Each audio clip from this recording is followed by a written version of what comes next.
My name is Claudia Green, and this is She Did That, the podcast shining a spotlight on remarkable women who are breaking barriers and proving that greatness knows no gender.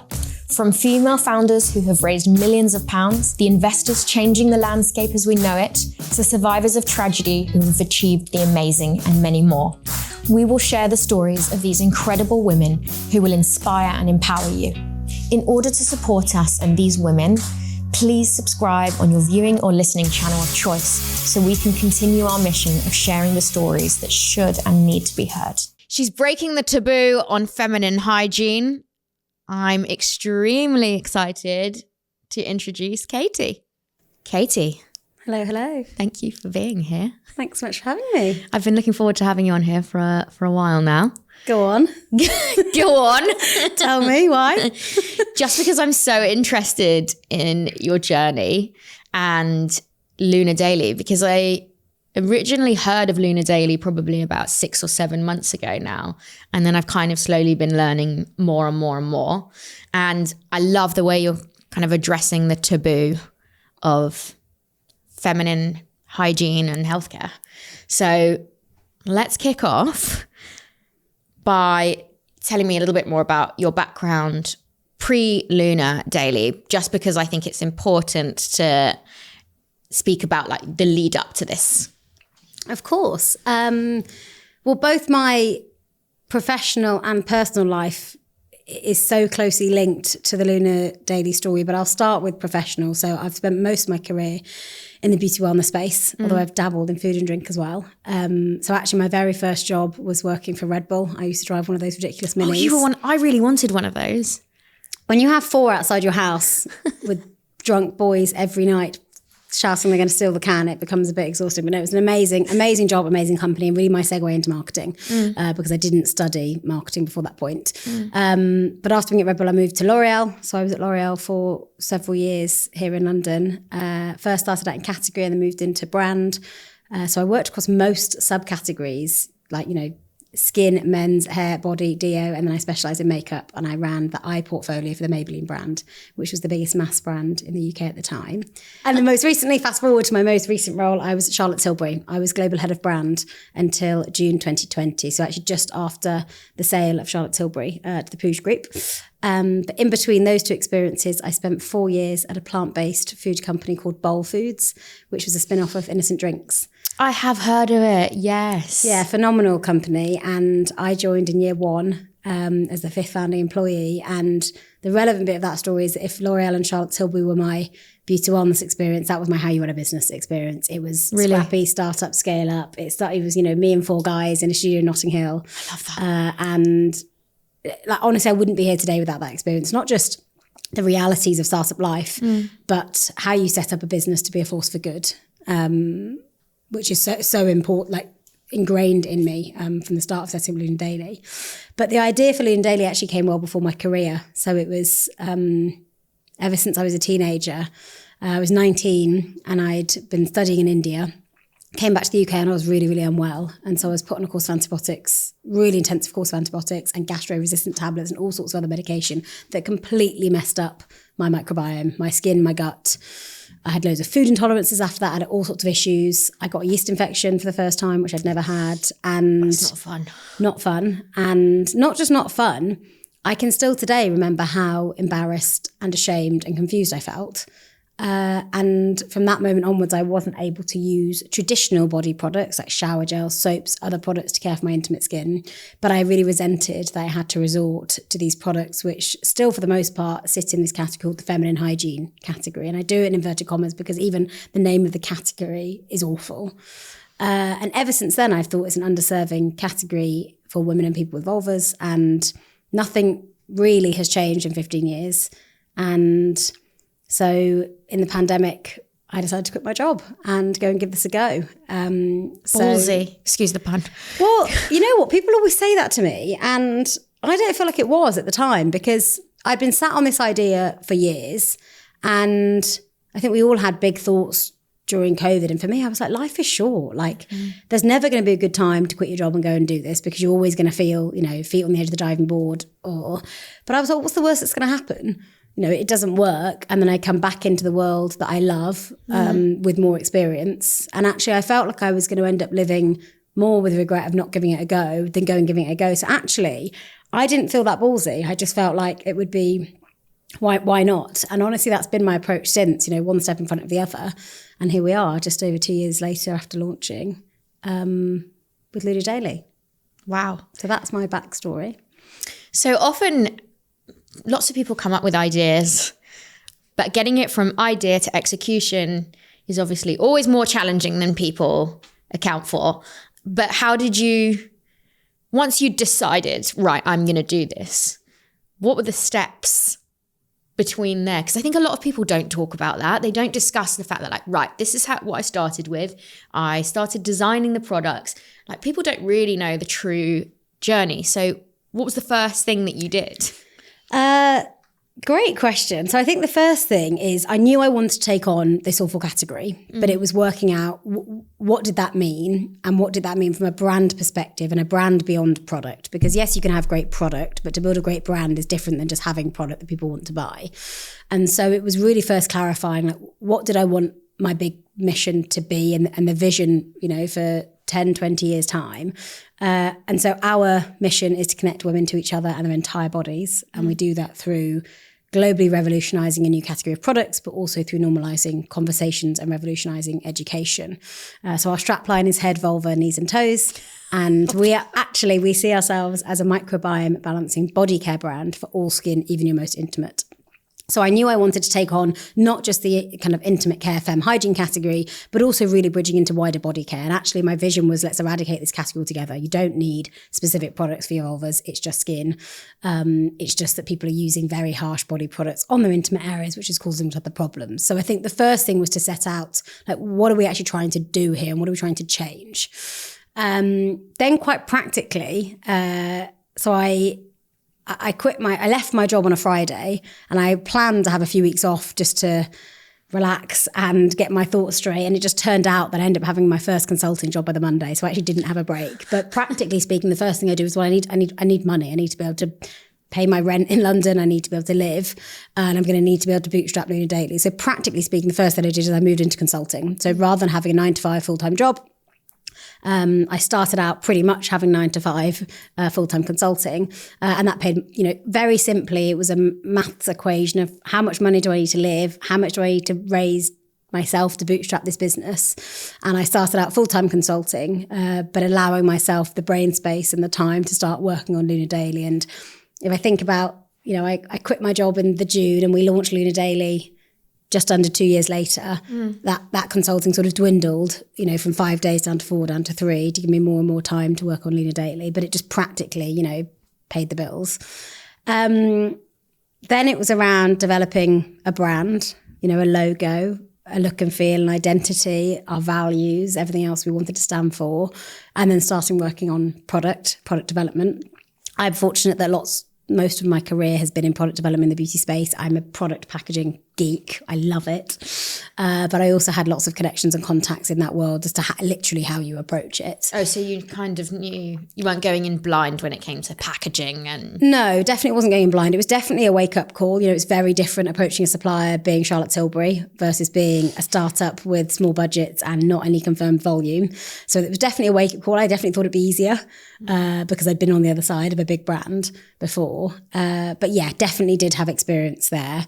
And then just after it, so about a year later, so about the August the following year, I had a brand. We had first samples of formulation, first samples of packaging. And so went out to do our first fundraise.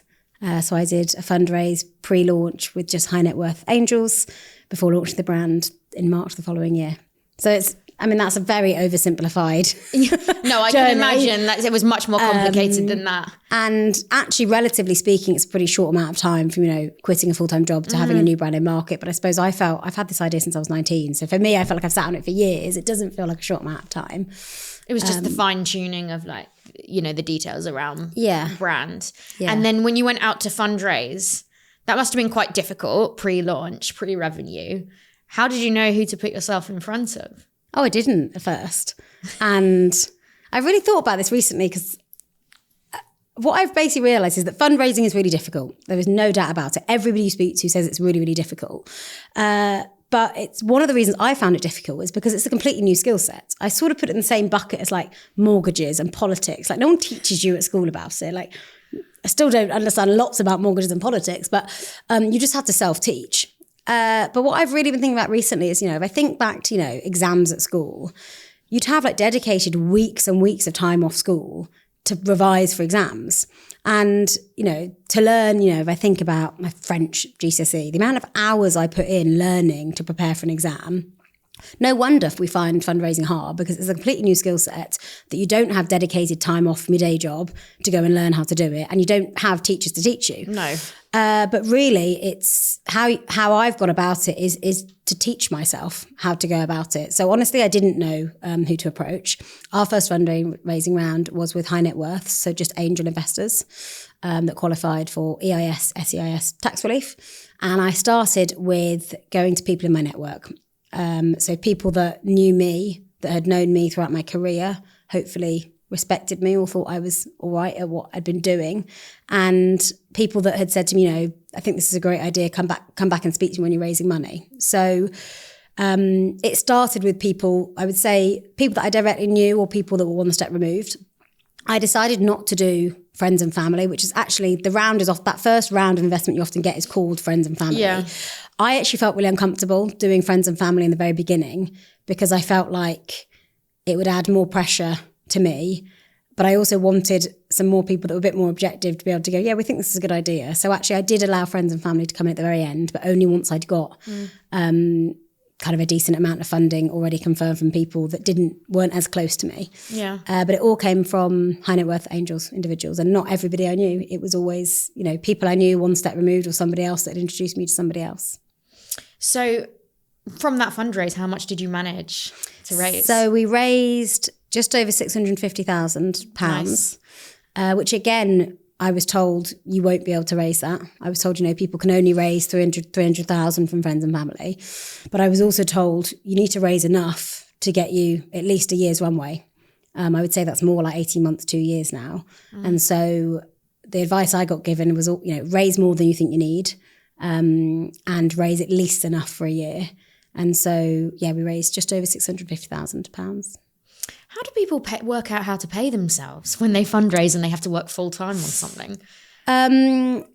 Before you look, in terms of how did I work out to pay myself? Yeah, because you have to pay yourself a salary and live so yourself. I didn't start paying myself until just before we launched.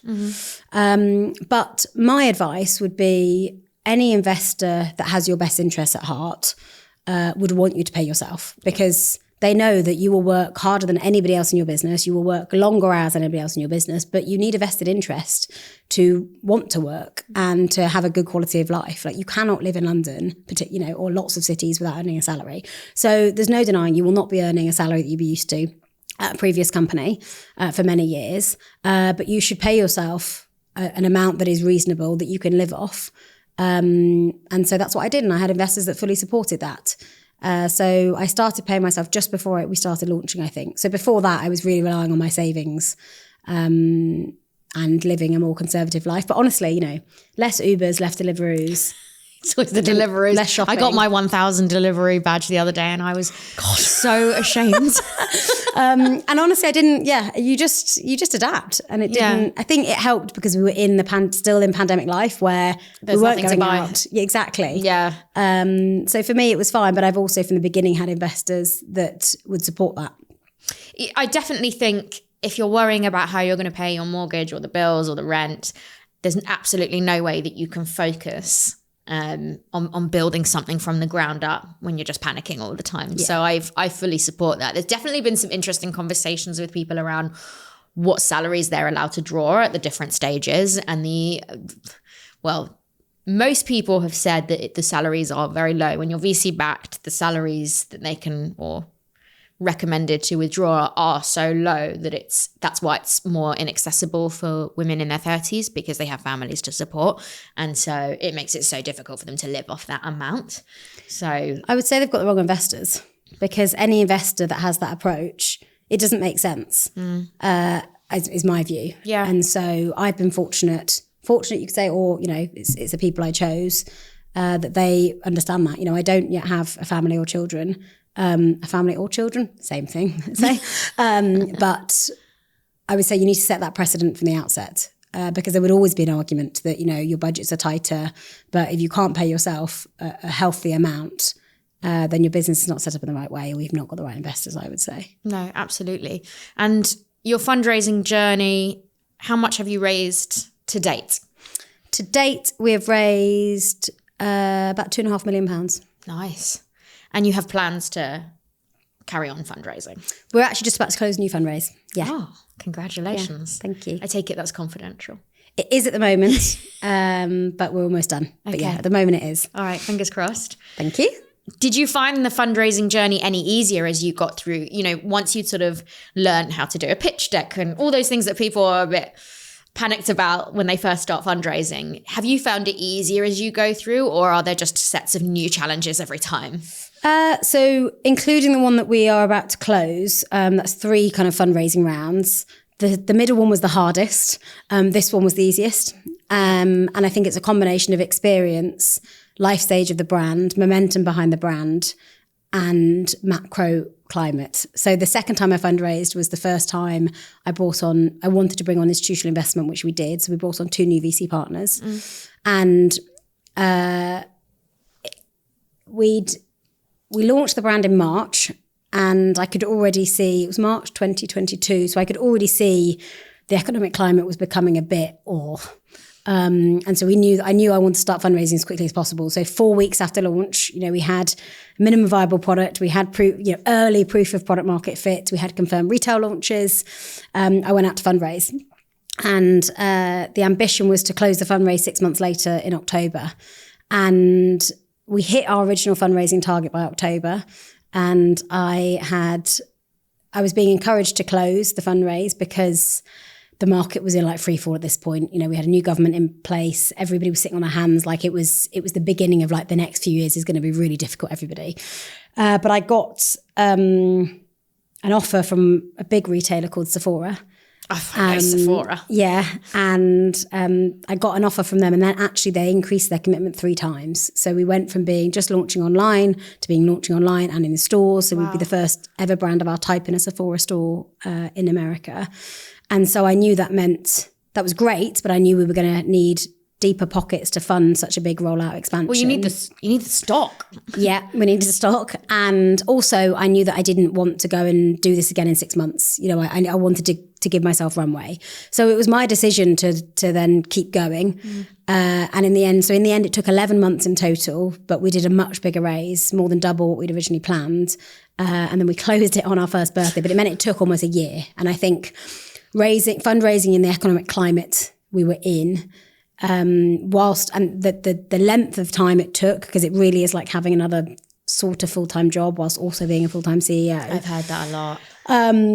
Was really tough. It's the hardest thing I've ever done. Like my proudest achievement, but the hardest thing I've ever done. I bet. And then this time round has been a pleasant surprise. I really prepared myself for assuming it might take as long, because we're still not through quite a difficult environment. And in the end, it's taken 3 and a bit weeks. So 3 and a bit weeks? Yeah. Wow. Yeah. So that is also reflective of, you know, the life cycle that I think lots of people will say the first fundraise in a way is sometimes not the easiest, but you're getting people to buy into a dream. And so whilst it's more difficult because you don't have as many data points and a lot of it is made on assumptions and theory, people are buying into a dream. The second time you fundraise, you know, you've got some early results, but it's still quite early. And so for lots of investors, you know, if you're not just speaking to angels, you're very, very early. And so you're not quite at a point where you're interesting enough for bigger investors. But I also think, so this time I was pleasantly surprised but I was prepared for it to be as difficult. And it's been a lot easier. Sounds like it's been a joy. There is an element of it, you know, that honestly, I think anyone thinking of fundraising, approach it like you would approach an exam. Like you know, they all ask the same questions. They all want the same information typically. And so once you've got all that information, it is a joy in a way, because you know all the answers, you've got all the information, and it really comes down to like, do I really believe these are the right people for the brand? But I think something I realized halfway through the last round was, actually I'm offering loads here. Yes, I'm asking for money and advice and support, but I'm offering something great here. And I think that realization of a bit of a shift in balance of power is really important. Because it's not just that they're offering you something, you're offering something back. Yeah, and it's about picking the investors you want as well, and that will support the growth of your company. Yeah. I definitely think there should be some sort of a mentorship program specifically for fundraising, because the amount of people I speak to, they're like, so I need a pitch deck. Don't know what that entails. Not very good at putting decks together. You're in marketing, so arguably easier for you. Yeah. But some people really, really put off by having to produce all this collateral when they're not used to doing something like that. Yeah, and there are lots of amazing mentorship programs available, or accelerators or incubators. But I think the thing that helped me the most was finding friends that have done it. Yeah. Not just like networking, but like people you can genuinely ask honest questions to, or send a voice note to, or ask them to look at your deck. And finding, you don't need loads, but finding a few people. And I really had people that I felt like supported me through that. So it's something that I really try and do now. I wouldn't have got through it had I not had the advice from people. So I think also just finding specific people that will offer you their time and help, as well as those more formal like mentorship or accelerator programs. Yeah, absolutely. And talk me through the product range. We are a microbiome balancing body care brand for all skin, even your most intimate. So all of our products are designed that you can use them all over the body, including on your intimate or sensitive areas. We have different stages within the regime. So we have body washes and a solid waterless format. We have a product called the Spray to Wipe, which is an eco-alternative to single-use wipes. So very simply, we could see people wanted to freshen up on the go, like you're running between meetings, you're on your period, you're hot and sweaty over the gym, you don't have time for a shower. And the Spray to Wipe is a product you spray onto toilet tissue onto your skin, wipe away, and you've got an instant flushable, biodegradable wipe. And then we have a product called the Oil, which is for ingrown hairs, redness and bumps. So the whole premise of the range is to cater for different ages and stages. So we actually have 3 different ranges for different skin types or stages of womanhood. Yeah. And really, I'm trying to change a category that is only typically shopped as a solution to a problem. That people only typically... You think like pharmacy section when you think of stuff like that. Yeah, if you think about the feminine hygiene category, first of all, if somebody sees one of those products in your bathroom, they're like, oh, it's not right. Like... I go to Tesco with my best friend, and we've got this... Sounds really immature. We've got this thing where we'll shout across the aisle, "Didn't you need some Femme Fresh?"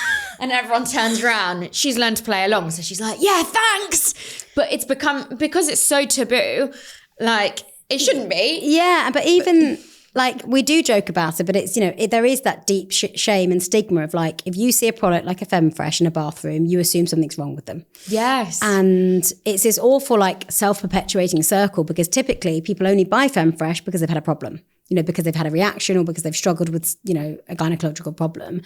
And so when you see it in someone's shower, you think, oh, it's because something's wrong. It's probably because something might have been wrong, which is bonkers, because it's just, you are just cleansing an area of your body that should be as normal as everywhere else. And so I really think we could eradicate the category altogether. We just need products that are safe to use everywhere, but critically really enjoyable to use. If you use a feminine hygiene product, you probably trust that it won't cause you a problem.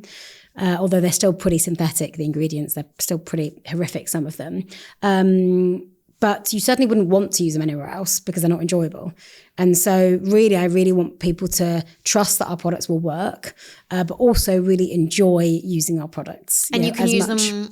So for the body wash, it's body wash. You can use it there, including your feminine hygiene, your vulva areas. Your vulva. Yeah, okay, vulva. I've never said that on a podcast before. There you go. I quite like it. I do remember, I think the education around this, obviously we're going back now 15 years, so it was particularly awful when it came to feminine hygiene. And the kind of perception was, if you have Femme Fresh, it's because you absolutely stink down there. And that was literally it. And I remember a friend of mine, you're going through your teenage years, your hormones are rampant. And she came to school and she was like, something really bad happened this morning. And we said, what happened? She said, well, I just wanted to freshen up and it to smell nice. So I just thought it'd be a really good idea to spray perfume down there.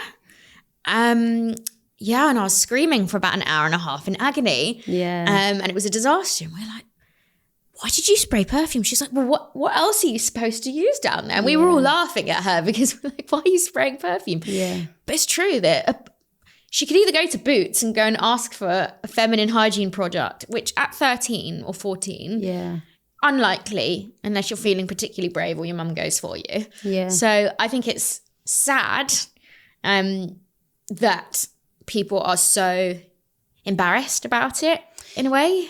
Yeah, and unfortunately, the one step before embarrassment, like the whole problem starts with confusion, and it's because we're not taught at school. 97% of people we spoke to were not taught about intimate care at school. Never. Most people don't know the difference between a vulva and a vagina. The word vulva wasn't in my vernacular a few years ago. I just wait. Go on. What's the difference between a vulva and a vagina? So, very simply, the vagina is the internal part of the female anatomy, and your vulva is your external intimate skin. The vagina is completely self-cleaning. It never needs any product or even water to be washed with. It's completely self-cleaning. You should never put any products inside the vagina. Really? Your vulva is your external intimate skin. And so your vulva is just very similar. It's just skin. It's actually very similar to the skin under your arms, which is why you typically grow hair in both regions. But one of the big problems is that because we're not taught the difference between these two body parts, 1 in 3 women are washing inside the vagina. Like if I said that about any other body part, like 1 in 3 women washing inside their eyes or like another body part, we'd be horrified. But 1 in 3 women are still washing inside the vagina, which is completely self-cleaning. And what that does is it completely disrupts an environment that's quite sensitive anyway and causes you to have gynecological problems. And so before embarrassment actually comes confusion, but then those washing routines and that lack of education is what's driving problems. That combined with, for 43% of women, their body washing products are causing problems because they're using products that are highly synthetic, really wrong pH, full of soap and other harsh ingredients, and it's causing them to have gynecological problems, which is why they end up buying these other products because they're trying to combat problems they've got. But if we just normalised that body part, the vulva, as normal as any other body part as it should be, we wouldn't be as embarrassed about it. We wouldn't be as confused about it because we would just talk about it like every other body part. If somebody asked you about your hair routine, so many women in focus groups can tell me in 7-step detail their hair routine. But when you ask about their routine for washing their intimate skin, so many people kind of stutter and people are just confused. They're like, I thought you weren't meant to wash it, or you only meant to use water, or you meant to use soap. And it's mad that, arguably as a woman, one of the most important areas of your body, an area that gives life, we're so confused about and we don't know what we're meant to do. Or we've been told what we should do. And I really believe that how you care for any part of your body should be a woman's choice. And choice is what's been lacking in this area, And I'm somebody that's been in the industry for years. Like, I don't want my vulva to smell like roses. I don't want to buy into industry fads, but I do understand why people would want a product to care for that area, because I do, just like I do any other part of my body. Yeah, absolutely. And if you look back at the 1950s, even if you watch something like Mad Men, I think there was an episode that talked about potentially having Tampax as an advertiser. And they were like, oh God, no. So it actually, for so many years, feminine products weren't being advertised full stop. You could sell them in the shops, but no one actually truly, it was kind of like fumbling in the dark to figure out how to use these things and what they're for, or asking your pharmacist. It wasn't sort of a very open topic. Yeah. And a lot of women didn't even talk about it between each other. Yeah. Which I think is absolutely mad. What I also think is mad is that I'm in my 30s, and until 3 minutes ago, I thought the vagina was the overall everything, and then the vulva was just like a little section in the middle. I didn't know it was like outside, inside. Yeah. And you're not alone. Like, I didn't know the difference until a few years ago. And that is mad if we think about it. It's mad. And just on your previous point, Claudia, it's also one of my big issues with the category, because the feminine hygiene category first evolved with products typically used for menstruation. They're used on a cyclical, typically monthly basis. And then lots of these brands came into the space and, produced these feminine products to care for your feminine area. And they were just shoved next to period products, marketing to people that you need specific products, making people feel like, even the word feminine hygiene, like something is dirty, it needs to be cleaned. And I have real issue with the whole category. So I'm on a big mission that, we don't need that category. Like, yes, we need products that are for menstrual care monthly, but we don't need specific products for your vulva. And so, because I think it's what drives that shame and that stigma. Agreed. If there was just one body wash that you knew was safe to use everywhere, then hence Luna Daily. It's a brilliant idea. Thanks. And just want to talk about your US launch, because obviously you're not just here in the UK. You are every other month in San Francisco and suffering from extreme jet lag. Tell me how the US launch went. A lot of people say that they're trying to break into the US market, and because the tone of voice and the audience and the way you advertise there and the way you market things are really, really different in the US to the UK. How did you kind of navigate that? Or did you just sort of trial and error it? So I think the first thing is there are lots of different ways to grow a business. And I think particularly pre-COVID, it would be much more orthodox to grow your UK business, grow it to a certain size and then expand into other markets. And it's, if I'm honest, it's what I've known previously. I've worked for big global brands. So I've launched into America with brands. I was part of Charlotte Tilbury when we launched into America.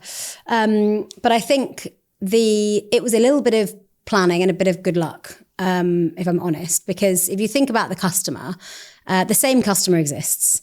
Actually, the US is the biggest market already for body care and for intimate care outside of Asia. Fastest growing in terms of penetration. And so absolutely that same customer exists. In fact, really sadly, I told you 1 in 3 women here are washing inside the vagina. 40% of US women are douching, which means washing inside the vagina. So there's absolutely... Douching. Washing inside the vagina. I've never heard the word douching in my life. Don't ever do it. Don't ever do it. No, but the term as well seems very wrong. So we knew there was absolutely a customer in the US and, a pretty established intimate care category that we wanted to take on. But then really it was around having the right retail partner in Sephora. And I was very clear from the beginning that I would only partner with retailers that backed my big vision for this category in helping change not just the products that are available, but education and awareness for women, because it does so much for helping to change consumer behavior, the retail shopping environment. The fact that in Sephora you can buy, a lip balm next to a skincare product, next to a product that you can use in your vulva in adjacency, it is so important for helping to change shopper behavior. So really it was Sephora's alignment to my vision that meant we took the leap into America so early. Sephora are the global trailblazer, I think, within retail. And it's a category that they were really strategically wanted to back, but also importantly, a category they didn't really have before us. So we didn't have the existing shame and stigma that has existed because it was ours to build with them. So we launched with them a year after launching the brand. And we launched both online and in stores. So we launched on something called the Next Big Thing wall, and then we've just actually rolled out this week into a brand new body care fixture within store. So it was a combination of, I think Sephora were looking for a brand to launch this category with, and they loved our brand, our product, our really importantly, our team, because you really have to understand how to work with retailers. Every retailer is different, and we had a team that had real experience of working with Sephora. And then, making the decision that it was the right thing to do. So it was never really about breaking into America. It was more around this felt like the right retail partner, that we knew the customer was there. It's been a huge success, continues to be a huge success despite my jet lag. The jet lag is worth it. I really strongly believe that I'm going to watch this episode back in about 5 years. Everyone's going to be like, of course we know what Luna Daily is. And it's going to be on TV adverts and they're just going to be like, oh yeah, I use Luna Daily. I'm going to play this back. In 5 years? Yeah. And everyone's going to be like, 100% know what Luna Daily is. I'll have aged a lot more. If I look at like pictures of me, COVID versus now, honestly, I'll probably like 50 by then. So I don't know if I'll want to look back, but deal. Okay, so you had rather a large billboard campaign in America, didn't you? I did. What did that look like? So we launched a brand campaign end of last year, and it was called Vulva Therapy. And the insight for the campaign was that women are more embarrassed to talk about their sex lives or how much they earn than their vulvas. And like, particularly in the UK, like, we're British people, we're very embarrassed to talk about how much we earn, and we're very embarrassed to talk about our sex lives. We don't really talk about those things. Yeah. So the fact that women were more embarrassed to talk about their vulvas, like a body part, that was the insight. And we worked with an incredible agency called Joan London, where a dear friend of mine heads up the UK business. And we gave them that brief. And the response to that brief was vulva therapy. So the idea behind vulva therapy is we launched the world's first free vulva therapy hotline. And the aim of the hotline is to help you shake off societal shame around this word vulva. And so you can call up our hotline. We have 2 different hotlines, one in the UK, one in the US. So in the UK, it's 0800 233 LUNA. And you can literally call up our hotline. And then we worked with exposure therapists as well as psychosexual therapists. And you go through 4 different stages of exposure therapy to help you shake off societal shame. Wow. So my favourite one, I think the opening one actually is, she tells you to, close your eyes and imagine a situation.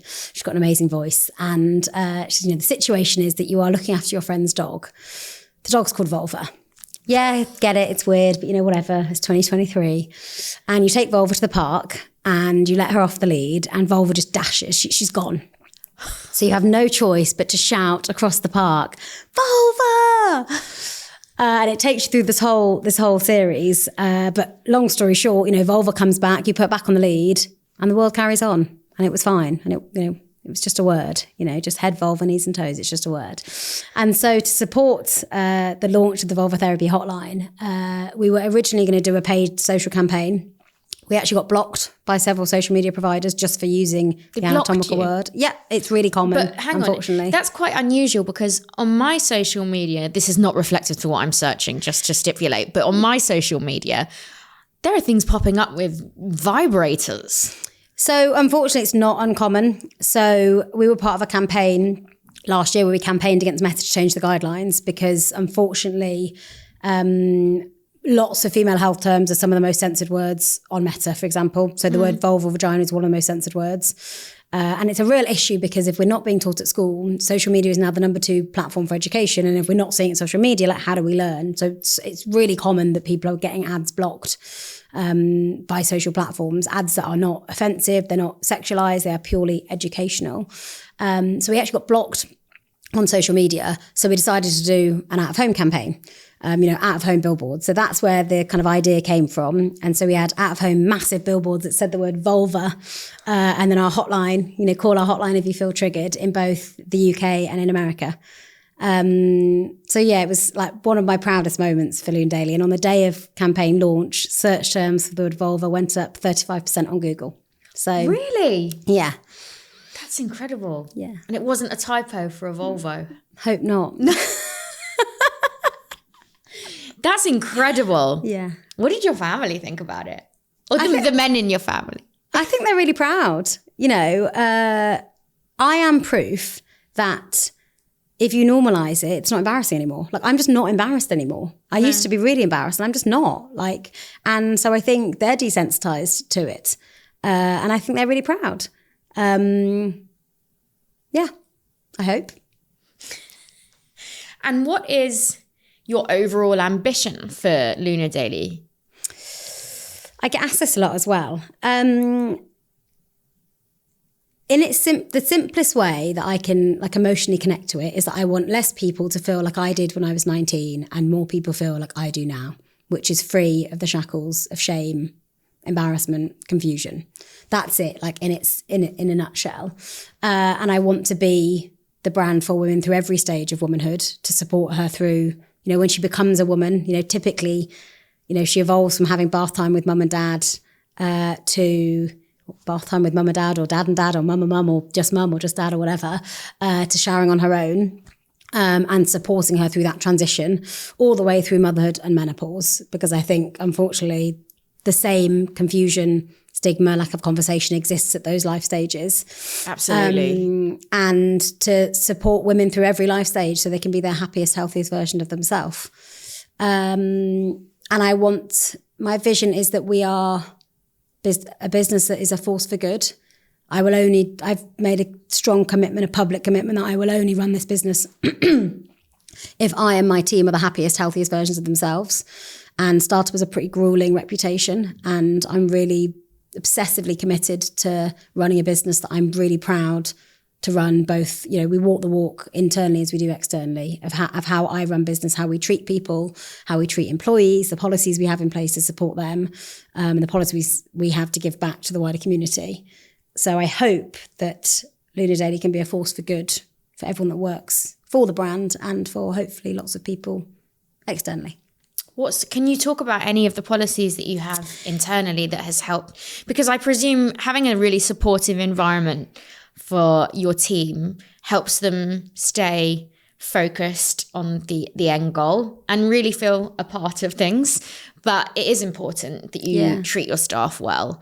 Can you give an example of a couple of things that you've sort of implemented internally? Yeah, and I think coming from your other world, Claudia, your other recruitment world, you know this well. So I think my sort of mantra to myself is that we are the happiest, healthiest versions of ourselves, and that work fosters positive brain health. Like there's this obsession at the moment that, we need to support people that have poor mental health. And unfortunately, the workplace is one of the biggest drivers of poor mental health. But that to me is very reactive. And like, what if we flip it on its head and say, well, we work more than we do virtually anything else, like sleep, see our mates, anything. We hang around with our work colleagues more than our friends and family. And what if the workplace could actually foster positive brain health? And so it's everything from including my team in how we run the business.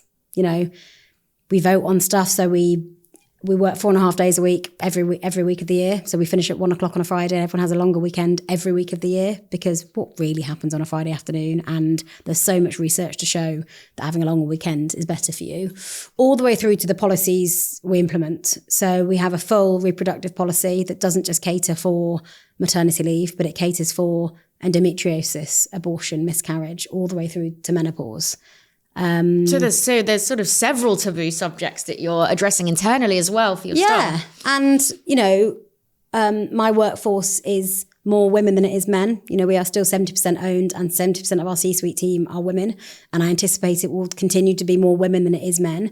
And so supporting them through every life stage is really important. So last year, after asking the team what was important to them, egg freezing came up, or supporting through fertility. I'm not at a point as a startup that I can fund, unfortunately, fertility treatment or support through that. But what I was able to do is offer a loan to make it more accessible.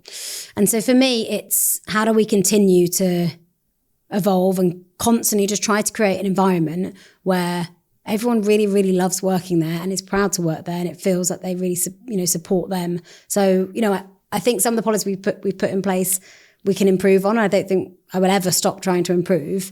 But I think having that North Star of, am I being a business as a force for good, is a really good place to start. Yeah, and I think it's definitely, there are a lot of startups that can't afford certain things. So they're sort of just going through a tick boxing exercise just to have a few things in place. But the fact that you've thought completely outside the box, what's actually important to people, I think makes all the difference, because it shows that you genuinely care, because those are things that if someone didn't care, they would never, ever do those things. Yeah, and it's interesting because I mentioned there are some things that are a bit more differentiated. It's not to say that things like private medical care, pension, lots of other, good amount of holiday days, all those things we have, and they're really important. But actually, whenever we speak to people about what are the most important things to them, it's not always those things that come up. So I think asking, if you have a small team, ask them, because how many companies have you worked for where they've got this huge benefits policy, but you never use any of them? And they're only benefits if people see them as a benefit. The final thing actually that everybody at Luna Daily has done, which I would really encourage businesses to look into, is mental health first aider training. And so there are lots of companies that do this. The minimum recommendation is that at least 10% of your workforce has been trained. We work with a company called Corrin & Co., which is set up by a guy called Harry Corrin, who's amazing.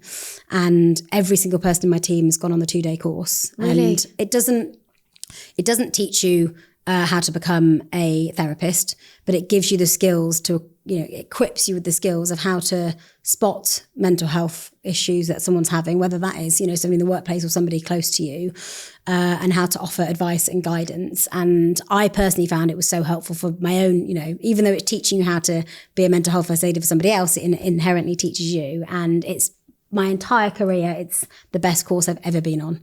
the impact it's had on me personally and professionally. So I can imagine that, because I think, well, the theme I'm getting from you is that you don't beat around the bush, and you like to take things head on.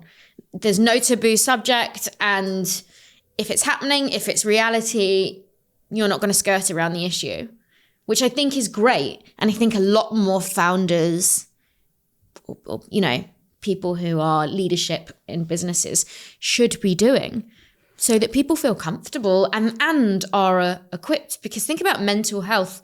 Even if I think back about where I've worked before, there have been some really, really odd situations, and I didn't know how to deal with it at all. And you feel a bit overwhelmed. Whereas if you actually put the right training in place, then your friend from work might have the skill set, or you know, from that course, just to be able to point you in the right direction and gently sort of help you manage the situation. Yeah, and I think for me it was my own personal experiences that made me so committed to running a business in a way that I could be proud of. You know, I experienced burnout myself, and it wasn't until I experienced burnout myself that I really had empathy. I thought I did, but I didn't. You know, I didn't, if I'm honest, you know, in my 20s, I didn't really understand why people could be signed off work sick with stress. I was just like, I just don't get it. And then when it happened to me, and the way it manifested itself with me is that it was like somebody had unplugged me. Just somebody literally had unplugged my brain. It just stopped working. Yeah. I couldn't do the simplest of tasks. And I remember saying to my boss at the time, God, I just felt like I've given up. And she was like, can't you see that like you wouldn't give up until your brain is being really intelligent and forcing you to stop, because you wouldn't stop. And, you know, it wasn't until I had that experience myself that I really understood mental health and, you know, how the workplace can impact it. And then I remember the very first week I set up Luna Daily, my partner was doing this fire extinguisher training course. We were still working from home, and he was online doing one of these like courses you have to do. And it was like a 3-hour course on fire extinguisher training in the office. What? And I was like, and in the same week, one of my best friends went on a suicide prevention course, and then a close friend, somebody in her workplace, his husband committed suicide. And I had this moment where I was like, you know, my partner is working for quite a big corporate, and they're on a fire extinguisher training course. They're not even in the office. What is the likelihood you're going to die from a fire extinguisher or not knowing how to work a fire extinguisher? But there's no support on suicide, which is the number one cause of death in men. And I had this moment where I was just like, it's mad. Like, we've grown up in this workplace where like we're giving certain trainings or we're offered certain benefits. And actually, what are the things that are important to people, and how can we actually help people? And I think having that moment of like, how do I actually want to shape a business where we truly can support people? And yeah, has been so eye-opening for me the last few years. Yeah, I bet. That's impressive. And what is your advice? I often ask this question to all my guests, because I think I've got such an amazing array of guests with different experience, but the sort of overriding theme is obviously that they've accomplished some level of success so far.